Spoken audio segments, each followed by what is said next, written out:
Բարև ձեզ, ժողովուրդ ջան, նոր Նիկոլ Փաշինյանի գիրքն էի կարդում, կուզեմ մի հատ միասին մի քանի տող կարդանք ու հասկանանք вообще էս ինչ մտքեր է, էլի, ես ոնց հասկանում եմ Թազա Սարյանի Կամասուտրայի գիրքն է, հեսա մի քանի բան իրար հետ կարդանք։ Եկեք ես բաժակով էլ խմենք բոլոր բոզերի կենացը։ Արդեն սկիզբը ասում է ինչի մասին է խոսքը։ Այո, չէիք հաճի արդյոք մինետ անել։ Ինչ մինետի մասին է խոսքը։ Ու նշեմ, որ այս գրքում չկա գրքի վրա նշված որևէ 18+, այսինքն հասանելի է 0-ից բարձր բոլորին։ Անցնենք առաջ։ Պոպուլիկով տիկինը։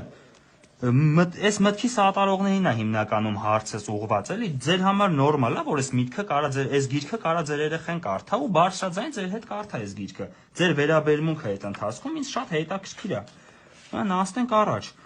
Մոտեցա ուղակի հիանալի էր, նրա մարմնի ուրվագծերը զգլխի չէին ու կատարյալ, հետույքը կլորիկ ու գրգռիչ, ոտքերը նրբիկ, մազերը արձակ, երբ մոտեցա երևաց նաև կուրծքը, կատարյալ չափերի, պտուկը ցից էր ու առազգական, արձանը կարծես ասում էր վերցրու ինձ, ես այս միտքը կարդալուց առաջ սկզբից գիտեի աղջկա մասին է խոսում, բայց հետո պարզվեց արձանի մասին, մետ էլ էր մի քիչ տարօրինակ իմ համար, ինձ թվում է բոլորի համար տարօրինակ է։ Վարտիքի ժլատ կտորի տակից դուրս էին պրծել մի քանի գանգուրներ, որոնք ասես հարցնում էին, կռահիր թե ինչ կա այնտեղ։ Պաուլան ցուցադրում էր թևի տակ աճած կարճ մազերը ու որ ահավոր գրգռիչ էին։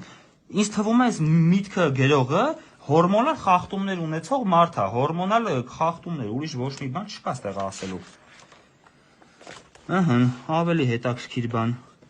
Չնայած ես գժվում եմ կույս տղաների համար, նախ երբ դառնում ես նրանց առաջինը, դա երաշխիք է, որ ամբողջ կյանքում քեզ չեն մոռանա, եւ հետո նրանք դողում են վախկոտ նապաստակի նման եւ որպես կանոն պրծնում առաջին իսկ ներթափանցումից։ Գրքի հեղինակը ուզում է հիշվի նման ձևերով մարդկանց մեջ, այսինքն ուրիշ տպավորիչ քայլեր չի կարային քանի։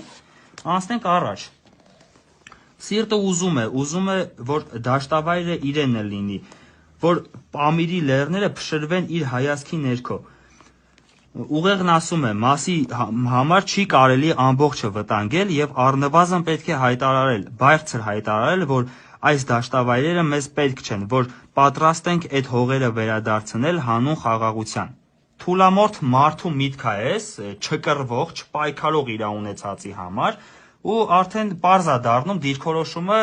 պատերազմի ու հող հանձնելու վերաբերյալ, այս մարդու դիրքորոշումները էս է։ Ու խնդրում եմ այս մտքի սատարողներին իջնեն իրանց հայատ, իրանց ընկերների տան այս գիրքը, իրանց սատարողներին ու ասեն վերցրեք կարդացեք, տեսեք ում ենք մենք սատարում։ Եթե այսքանից հետո սատարում եք, խնդիր չկա։